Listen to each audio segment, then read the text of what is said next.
Okay. All right. Got the debates tonight. Clinton versus Trump. Polls are tightening.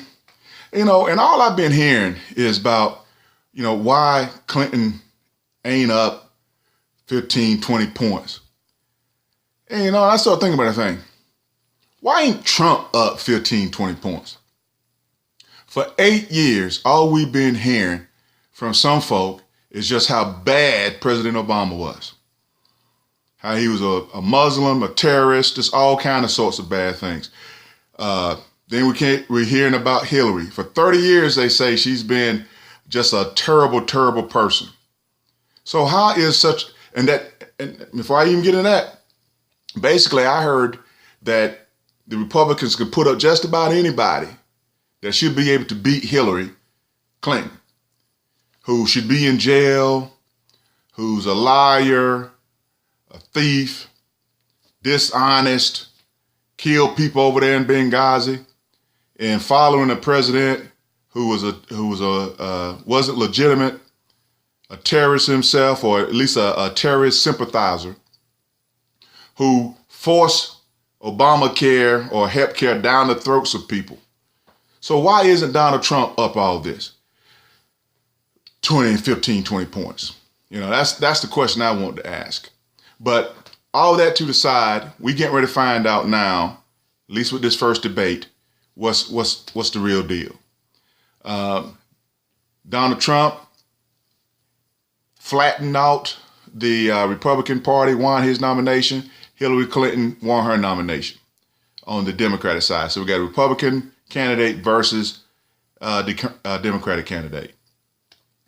I personally will be curious to see how Donald Trump actually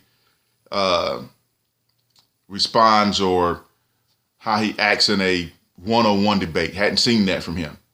I've seen Hillary from the time she first ran for senator in New York, how she pretty much, how she reacts and responds and participates in a one-on-one debate. She has a lot of experience there. But I don't buy that low bar stuff. If you are your major party's nominee for president, you don't get no low bar. I understand people say, oh, he ain't done this before. He is the major party's nominee. So the bar for him is going to be just as high as for Hillary. I mean, the media come in and try to put their little things up on beforehand, because that's what the media does. The media likes to come in and put somebody's bar here and put somebody's bar down there. And then when somebody don't hit that particular bar, the media say who won, who lost. That's all before the people weigh in. But I'm here to tell you, if you are a major party's nominee, your bar is just as high as the other person's bar. You don't get brownie points, or you don't get a spot, or a handicap. And that's basically what you do when you're trying to say somebody's bar is low. You want to give them a handicap. But major party nominees don't get handicaps, right? Donald Trump has been in the public eye just as long as Hillary's been in the public eye. And I know Donald Trump likes to say Hillary's been in Washington for 30 years, but she ain't been in power for 30 years. She's never been the president. And for 8 of those years that he's talking about, if you go back 30, or hell, if you go back 30, what is it, 2016? If you go back 30 years, that's 1986. You go back to 1986, let's see now. The Clintons didn't even get onto the scene until 1992. So if you go back 30 years, that's when I graduated from high school. Ronald Reagan was in the office, and then there was 4 years of George Bush the first. So that's one thing. That's one of the talking points that Trump likes to say, is that Hillary's been in office, been in Washington for 30 years. She hadn't been in office in Washington for 30 years. The Clintons first arrived on the scene in 1992. So that's like 24 years. And then 8 of those years, Republicans held power between Congress and also with the presidency. So for Donald Trump to say that she's been in power for 30 years is absolutely bonkers and crazy. But anywho, what we got is first debate tonight. I'm looking forward to it. Everybody's starting off about here. The polls have everybody even just about. But Clinton still has a slight edge if you look at the totality of the polls. But the only poll that I see that has Donald Trump up is that LA Times USC tracking poll, and that has consistently had Trump up or have Trump up 2 to 4 points. But it's the only poll tracking like that. Trump had a 1-point lead in a CNN poll here last month. He had a 1-point lead a couple weeks ago in a Fox poll. But outside of those 3 polls, Trump hasn't led in any polls. He's closing in on a lot of battleground states. I think a lot of, like Pennsylvania, he's closed that gap. Colorado, he's closed that gap. North Carolina, he's actually taking the lead there.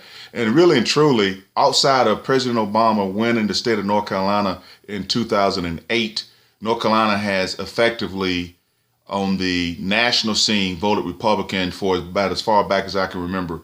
We'd always been, I'm from North Carolina, and we've been a Democratic governor type state where we would vote Democrat on the state level, but on the national level, we've been voting Republican. So that's been the deal. Now here recently, our last Democratic governor was very unpopular, and so McCrory beating her wasn't a big surprise. But President Obama winning the state of North Carolina in 2008 was a surprise. I really think that Clinton has a good shot, but she has to come here. She has to hit the ground running. This is a state that you have to get people out. You have to get your folk out. It's a very down the road, down the middle type of state. I know the Charlotte thing notwithstanding what's going on there, but North Carolina is not a racist type of state. I've been here all my life. Now, we have our peculiarities, don't get me wrong, and we have folk that, feel certain ways about certain things, but as far as being a outright racist type of state, that's not a state of North Carolina. But we do, like I say, vote Republican most of the time on national levels, and Democrats on the state level.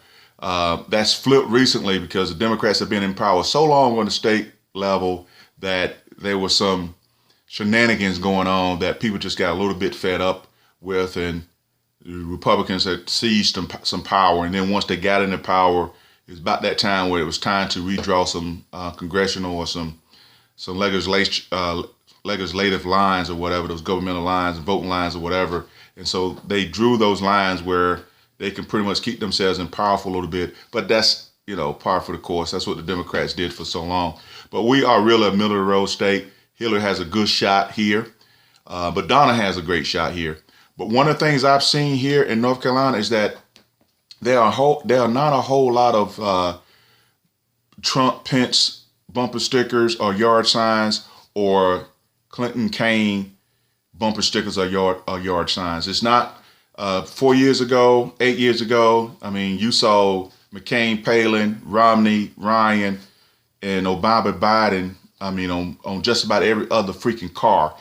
That's just not the case this year. So neither one of these candidates are like generating big enthusiasm, or people are brave enough to say, I'm supporting this candidate or that candidate for whatever reason.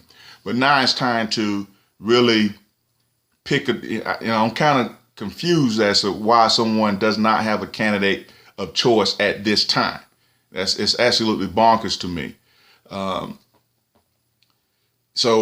we'll see what's going on. So we'll watch tonight and see how this thing plays out.